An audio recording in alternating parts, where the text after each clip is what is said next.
Presented by Abhimanyu Yadav. Abhimanyu Yadav. Abhimanyu Yadav. Abhimanyu Yadav. Kanchan Ibrahimpur है गडोड ने लागे छोटोरा है गडोड ने लागे छोटोरा आई लाठी असत काम है जिससे आई छोरा बहू ने छोरा बहू ने कटबो तोरा मोहगी के सुन पता है जिससे आई छोरा बहू ने कटबो तोरा मोहगी के सुन पता है जिससे गॉड ने लागे छोटोरा है गॉड ने लागे छोटोरा आई लाठी असत काम है जिससे आई छोरा बहू ने छोरा बहू ने कटबो तोरा मोहगी के सुन पता है जिससे आई छोरा बहू ने कटबो तोरा मोहगी के सुन पता है जिससे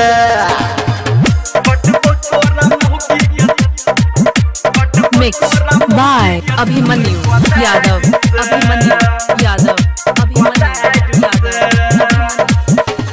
कंचन इब्राहिमपुर माँ गायत्री रिकॉर्डिंग स्टूडियो मधेपुर चूड़ी बाजार।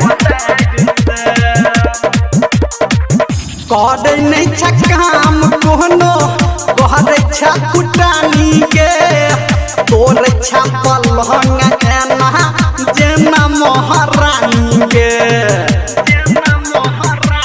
है गए कद नहीं छकाम कोनो कहर छा कुटानी के तोर छा पलहंग एना जेना महारानी के फरक ने पड़े छोटोरा फरक न पड़े छोटोरा हमारा गंदा गंदा गाय से आई छोरा बहू ने आई छोरा बहू ने कटबो तोरा मोहगी के सुन पता है जिससे आई छोरा बहू ने कटबो तोरा मोहगी के सुन पता है जिससे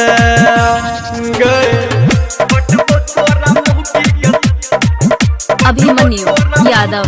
Koni. Abhimanyu Yadav. Koni. Abhimanyu Yadav. Koni. Kanchan Ibrahimpur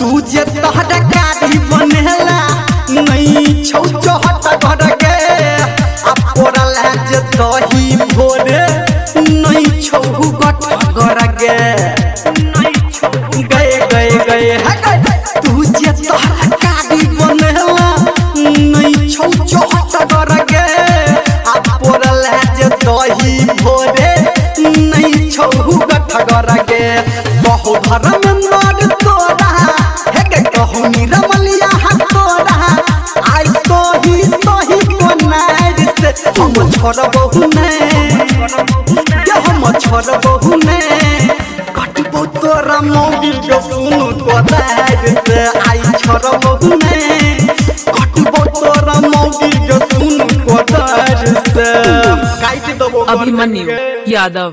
Koni. Abhimanyu